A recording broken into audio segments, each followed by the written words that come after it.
Hey budget gardeners, Vita Loca here. Join me today as we wake up our dormant geraniums. So let's go.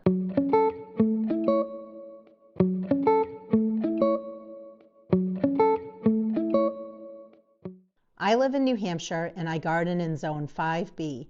Geraniums, also known as pelargoniums, are not hardy here where I live. Therefore, if I want to overwinter the geraniums, there are a number of ways I can do it. I brought the geraniums in during the middle of October, right before our first frost, and I placed them in my unheated basement, which stays cool. I made a video showing my process for bringing the plants in for dormancy.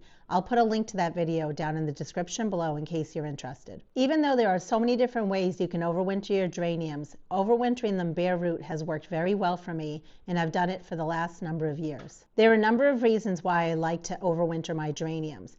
I've had a lot of success starting geraniums from seed, but I've found that when I overwinter an existing plant, I end up with a much larger, lusher plant by the end of the summer. Overwintering geraniums is also a budget-friendly, very easy way to get free plants year after year. You want to take your geraniums out of dormancy and start waking them up at least 6 to 8 weeks before your average last frost date. Now, my average last frost date, based on my zip code, is not until May 15th.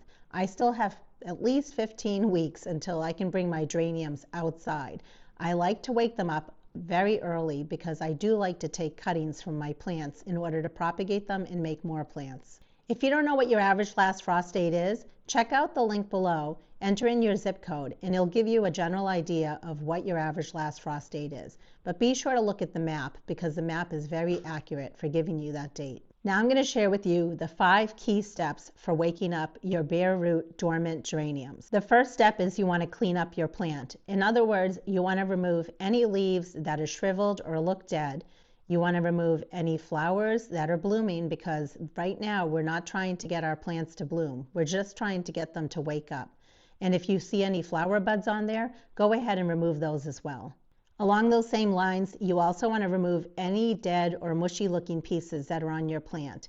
You don't want to harbor any disease. And if you're not quite sure about certain pieces, go ahead and leave them on there for now. Give the plants time to wake up. And if you notice there are sections that don't look good, you can always remove those later. Now you'll notice I have my geraniums sitting in bowls here that have water in them. I've been rehydrating the roots for the last 1 hour. You want to rehydrate the roots for anywhere from 1 up to 8 hours. Now, some people choose to skip this step and have been successful. However, I've been doing this step for the last few years, and this step has worked for me.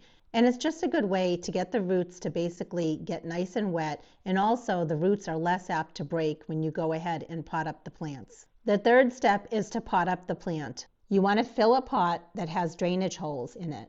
And you want to add pre-moistened potting mix. I like to make my own potting mix, but you can definitely buy your own potting mix. The key is when you pre-moisten the potting mix and you squeeze it, you want to make sure that it's not too wet. In other words, the potting mix should hold its form and water should not be dripping out from it.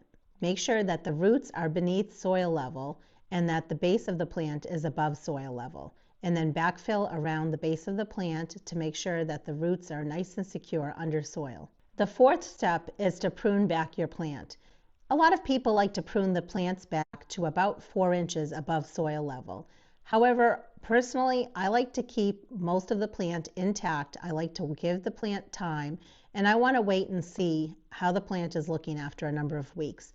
And then what I'm going to be doing is taking cuttings from my plants that I can then root and create new plants from it. But if you don't plan on taking cuttings, you can definitely just prune your plant back to about 4 inches. And the next step is to give your plant plenty of light. You can do this a couple of ways. You can place your plant in a south-facing window, or you can take your plant and put it under some sort of grow lights. I like to have my grow lights on for 16 hours a day. They come on at 5 a.m. and they go off at 9 p.m. I have them set up on a timer, which makes things a lot easier for me. Within a few weeks, you'll start to see growth. You'll see new green leaves appearing and then eventually flower buds as well as blossoms. At that time, you can start fertilizing your plant.